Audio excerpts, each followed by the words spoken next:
भारत छोड़ो आंदोलन के बाद औपनिवेशिक प्रशासन की निगाह राष्ट्रीय स्वयंसेवक संघ पर पहले से अधिक स्पष्ट रूप से टिकने लगती है।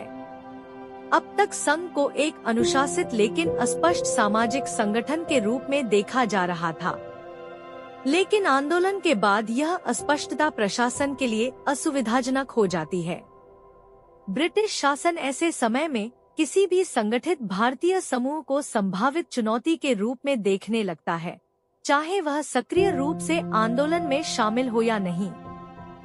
संघ की अनुशासित संरचना, नियमित शाखाएं और युवाओं की भागीदारी अब अधिक ध्यान आकर्षित करने लगती हैं। प्रशासन के लिए यह प्रश्न महत्वपूर्ण हो जाता है कि ऐसा संगठन जो आंदोलन में प्रत्यक्ष रूप से शामिल नहीं है, संकट के समय क्या भूमिका निभा सकता है।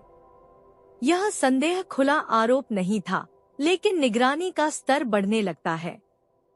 संघ की ओर से इस बदलती निगाह का कोई सार्वजनिक उत्तर नहीं दिया गया, न कोई स्पष्टीकरण, न कोई प्रतिवाद। संगठन अपनी प्रक्रिया पर कायम रहता है, शाखा चलती रहती है, प्रशिक्षण चलता रहता है और आंतरिक अनुशासन बना रहता है। लेकिन इस चुप्पी के भीतर एक परिवर्तन स्पष्ट था। अब संघ केवल सामाजिक संदर्भ में नहीं, बल्कि प्रशासनिक दृष्टि में भी एक अलग श्रेणी में रखा जाने लगा था। यह परिवर्तन आगे आने वाले वर्षों में गहरे परिणाम लाने वाला था। भारत छोड़ो आंदोलन के बाद राष्ट्रीय स्वयंसेवक संघ के प्रति सार्वजनिक और प्रशासनिक दृष्टि में एक स्पष्ट परिवर्तन दिखाई देने लगता है। अब तक संघ को एक अनुशासित सामाजिक संगठन के रूप में देखा जा रहा था, जिसकी भूमिका सीमित और अस्पष्ट थी। लेकिन आंदोलन के बाद यह अस्पष्टता संदेह में बदलने लगती है। संघ की सबसे बड़ी विशेषता, उसका अनुशासन, अब प्रश्नों के घेरे में आने लगता है। जिन बातों को पहले संगठनात्मक क्षमता माना जाता था, उन्हें अब संभावित शक्ति के रूप में देखा जाने लगा।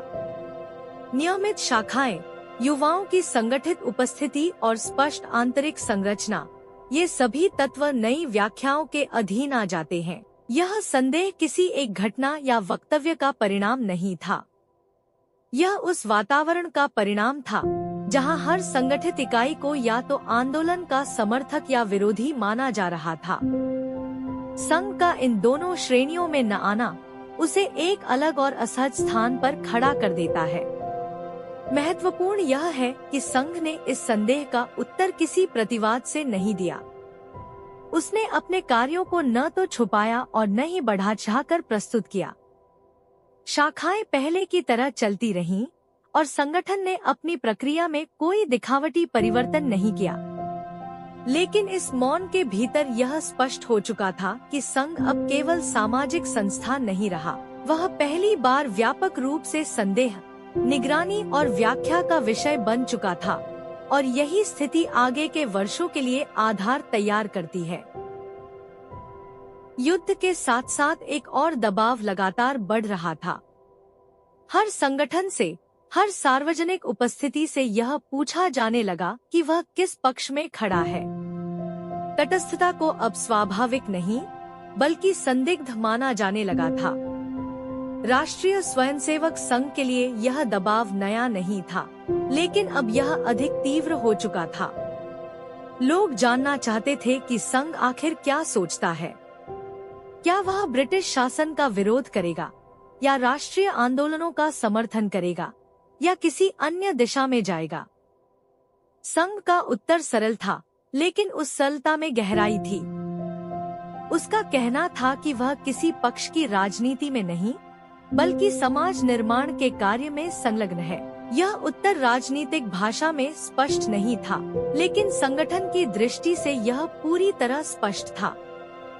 संघ मानता था कि राजनीतिक सत्ता अस्थायी होती है, लेकिन समाज की संरचना दीर्घकालीन होती है। इसलिए उसका ध्यान सत्ता परिवर्तन पर नहीं, बल्कि समाज को मानसिक और नैतिक रूप से तैयार करने पर था। यह उत्तर कई लोगों को संतुष्ट नहीं करता था। आलोचनाएं भी हुई, लेकिन संघ ने यह स्वीकार किया कि हर निर्णय तत्काल स्वीकार्यता के लिए नहीं होता। कुछ निर्णय भविष्य की नींव रखते हैं, भले ही वर्तमान में वे असहज लगे। भारत छोड़ो आंदोलन के साथ साथ एक और महत्वपूर्ण पृष्ठभूमि सक्रिय थी, द्वितीय विश्व युद्ध। यह युद्ध केवल अंतर्राष्ट्रीय घटनाओं तक सीमित नहीं था। इसका सीधा प्रभाव भारत के प्रशासन, सुरक्षा व्यवस्था और सामाजिक जीवन पर पड़ रहा था। ब्रिटिश शासन एक साथ दो मोर्चों पर दबाव में था, बाहर युद्ध का संकट और भीतर राष्ट्रीय आंदोलन। ऐसे समय में किसी भी संगठित भारतीय समूह को संदेह की दृष्टि से देखना प्रशासन की स्वाभाविक प्रवृत्ति बन जाती है। राष्ट्रीय स्वयंसेवक संघ इस दोहरे दबाव के बीच मौजूद था। वह आंदोलन में प्रत्यक्ष रूप से शामिल नहीं था, लेकिन उसकी संगठित संरचना प्रशासन के लिए अनदेखी योग्य भी नहीं थी। यही कारण था कि निगरानी का दायरा और गहरा होता गया। इस दबाव का प्रभाव केवल संगठन तक सीमित नहीं रहा। स्वयंसेवकों के दैनिक जीवन, शाखाओं के संचालन और सार्वजनिक छवि, सब पर इसका असर पड़ने लगा। संघ के लिए यह एक नई वास्तविकता थी, जहां कार्य करना अब पहले जितना सहज नहीं रहा। फिर भी संगठन ने अपने कार्य की मूल दिशा नहीं बदली। उसने न तो प्रशासनिक दबाव के सामने स्वयं को पुनर्परिभाषित किया और न ही आंदोलन की तीव्रता में बहकर अपनी प्रक्रिया छोड़ी। यहीं से यह स्पष्ट होने लगता है कि आने वाला समय संघ के लिए केवल वैचारिक नहीं, बल्कि संरचनात्मक परीक्षा भी लेकर आने वाला है। जैसे जैसे औपनिवेशिक शासन के अंत की संभावना स्पष्ट होने लगती है, देश एक अजीब दोहरे भाव में प्रवेश करता है। एक और स्वतंत्रता की आशा है, लंबे संघर्ष के बाद मिलने वाली मुक्ति की भावना। दूसरी ओर भविष्य को लेकर गहरी अनिश्चितता है कि सत्ता परिवर्तन के बाद समाज किस दिशा में जाएगा। इस चरण में राष्ट्रीय स्वयंसेवक संघ एक ऐसे परिवेश में कार्य कर रहा था, जहां भावनाएं अत्यंत तीव्र थी। उत्सव और चिंता साथ साथ चल रहे थे। कई संगठनों के लिए यह समय अपनी भूमिका को पुनर्परिभाषित करने का था, लेकिन संघ के लिए प्रश्न अलग था। क्या स्वतंत्रता के क्षण में भी उसकी मूल प्रक्रिया बदलेगी? संघ ने इस दहलीज पर खड़े होकर भी वही मार्ग चुना जो अब तक उसकी पहचान रहा था, संयम और निरंतरता। उसने स्वतंत्रता को किसी संगठनात्मक विजय के रूप में प्रस्तुत नहीं किया। न कोई दावा, न कोई घोषणा। शाखाएं चलती रहीं, अनुशासन बना रहा और संगठन ने स्वयं को भावनात्मक उछाल से अलग रखा। यह निर्णय कई लोगों को असहज करता है। स्वतंत्रता के क्षण में मौन को समझना कठिन था, लेकिन संघ के भीतर यह समझ बनी रही कि संस्था का दायित्व उत्सव में खो जाना नहीं, बल्कि आने वाले सामाजिक परिवर्तनों के लिए तैयार रहना है।